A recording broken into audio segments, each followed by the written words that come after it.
Hey guys, number one Marmaduke fan here. This is most definitely a Marmaduke fan uncut. One of these things where I just want to throw the idea out there and kind of just like save it for myself for future. Like I want to talk about it to think about it. So I have some friends on Twitter who use Groyper accounts. I do not go on 4chan, so I'm not really hip to how 4chan memes evolve and change. But my understanding of the Groyper meme is it's basically like Pepe the Frog, but Groyper kind of has like this smart alecky, like mischievous grin, and he asks questions that kind of put traditional conservatives in a tough spot, right? Like he's trying to ask the question that forces you to say something racist or to say something that you don't want to say, or like it maybe like expose a hypocrisy, right? So I don't want to say that it's an alt-right meme because I don't trust the mainstream media. Whenever they say everything's an alt-right meme, basically, but I've just kind of like noticed this popping up a lot, and it helped me kind of solidify something I've been thinking about for a while that I think is going to be becoming more and more important. So maybe something that's kind of helping me here is I went to a university, I got told I was a white devil, all that kind of stuff. So I kind of empathize with these, like young Zoomers who I think are embracing kind of like dangerous rhetoric, but I don't think that the traditional right. Basically, my point is I don't think anybody is talking about the alt-right correctly or usefully. People don't really talk to the alt-right and try to say, here's where I think your ideas are wrong. Here's what I think you need to think about instead. Here's how I think you need to develop your arguments.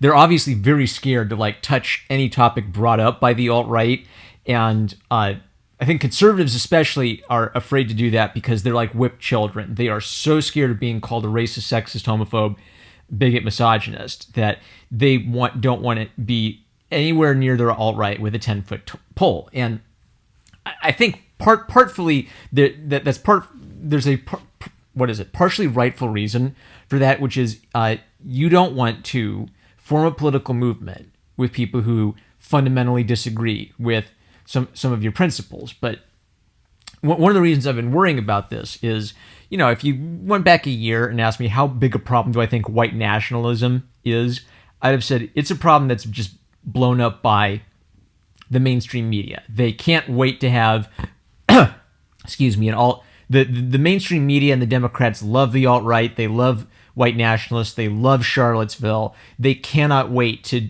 wrap that around the necks of conservatives and Republicans. So there's a natural tendency, I think, for the left-leaning news media to overemphasize the importance of the alt-right and 4chan and white nationalism and pretend it's this really big problem, right? So that my original thought is, well, this new right doesn't matter that much. It's this tiny little group. And what kind of like the Groyper meme is telling me is these are a lot of young people. These are a lot of college-age people, and they're passionate. They have like whole channels devoted to their shenanigans, and there has to be not just you're racist, go away, let's delete your channel kind of response. Sargon of Akkad covered this. Of course he did, because he covers everything.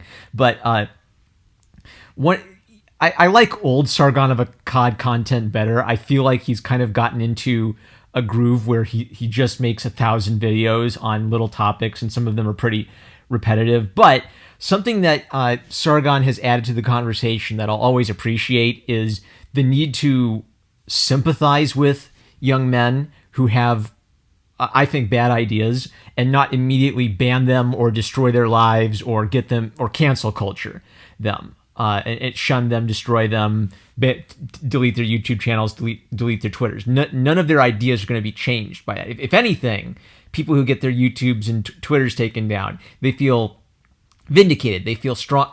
They feel validated. They feel like, man, I must have said something dangerous to have all these people banning me. So my basic thought is there needs to be a coherent, thoughtful, researched look into the alt-right or the alt-light. That's the problem is, there's so many different issues at play. Like what's the difference between someone who jokes about the Holocaust and someone who neutrally advances conspiracy theories denying the Holocaust, right? Like, how do you parse out all the different jokes and all the, especially when you get into meme culture where there could be layers and layers of irony and references to things. So basically, I don't think boomers are equipped to talk to Gen Z about these kind of things because boomers in general don't get the meme culture. The mainstream media, of course, isn't ready to have this conversation because every time they've talked about the meme, I've kind of cringed and realized that the journalists have no clue what they're talking about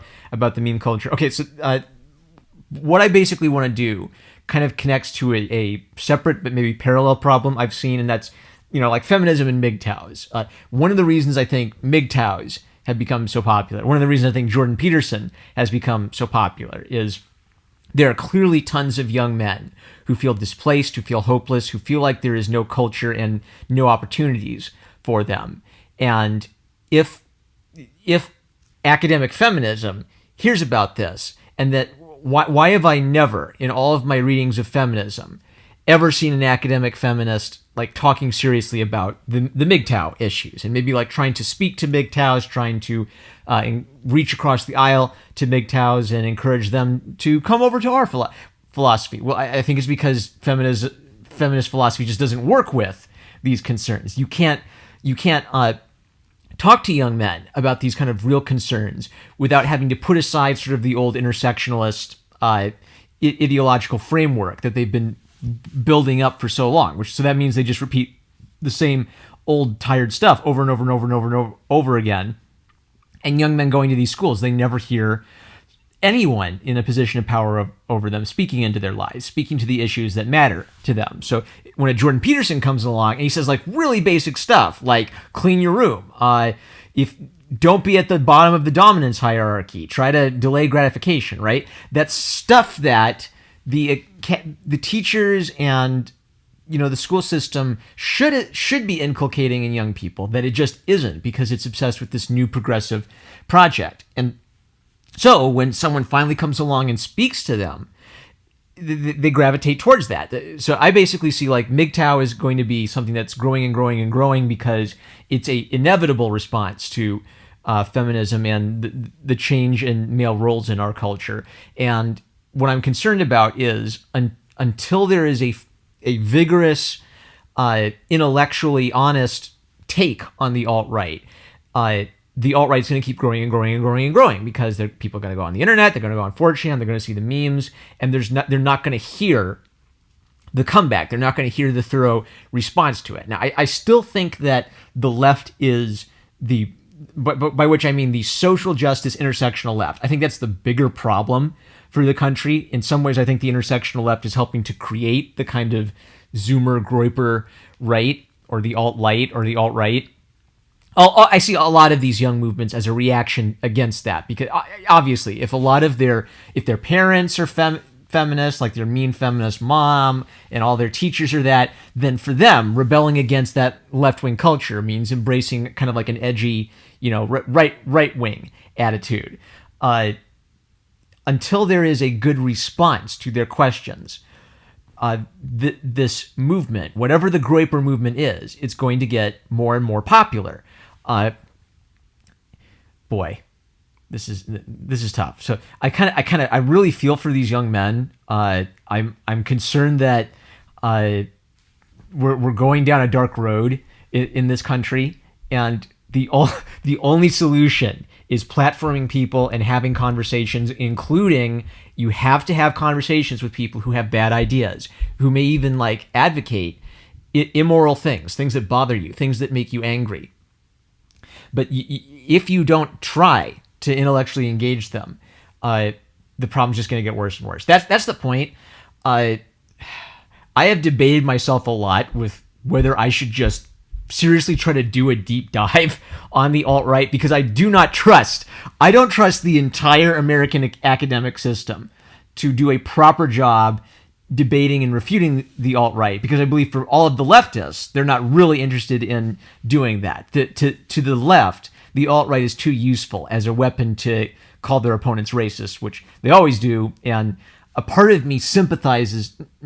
I don't sympathize with people who embrace bigotry and racism, but I do sympathize with people who are kind of tired of a tepid conservative response to these problems, where conservatives are so afraid of being called racist that they'll just grant the argument, basically the whole argument, to the left before the argument even starts. So part of what's interesting to me about the whole Groyper thing is they are going to conservative talks and introducing a little chaos into these conservative talks. I actually thought that Steven Crowder handled it well. And basically, I'm going to shut up now. And I'm working overtime hours, so I don't know if I have a lot of time for like big philosophical projects. But if not me, someone's got to deep dive the alt-right, not with the intention of just tar and feathering these guys, but of actually making a case against whatever this new movement is that's rising up. We were so distracted by 2016. Partially, we've been so distracted by social justice warriors that I think we've been missing a emerging movement that's coming as a response to the social justice movement. And this is part of what I'm worried about, is everything could be moving farther and farther to the fringes. I'm not a centrist. I don't like believing. I don't believe something is true just because it's in the middle. But I do believe that a lot of bad ideas exist because people start with a true premise and they take it to an extreme beyond, where they end up in falsehood because they started with a true idea, but they didn't consider where that idea was taken. All right, I gotta stop. So the too long didn't read version is the right needs to engage the alt-light or the alt-right smartly so that we can actually. I want to nip this in the bud, but you can't nip it in the bud by banning and deplatforming these people. You have to nip it in the bud by talking to them like they're human beings, listening to their ideas, and probably creating arguments to deal with their objections. All right, that's it. I'm Norman Marmaduke fan. Stay safe out there, fam. I'm tired. Good night.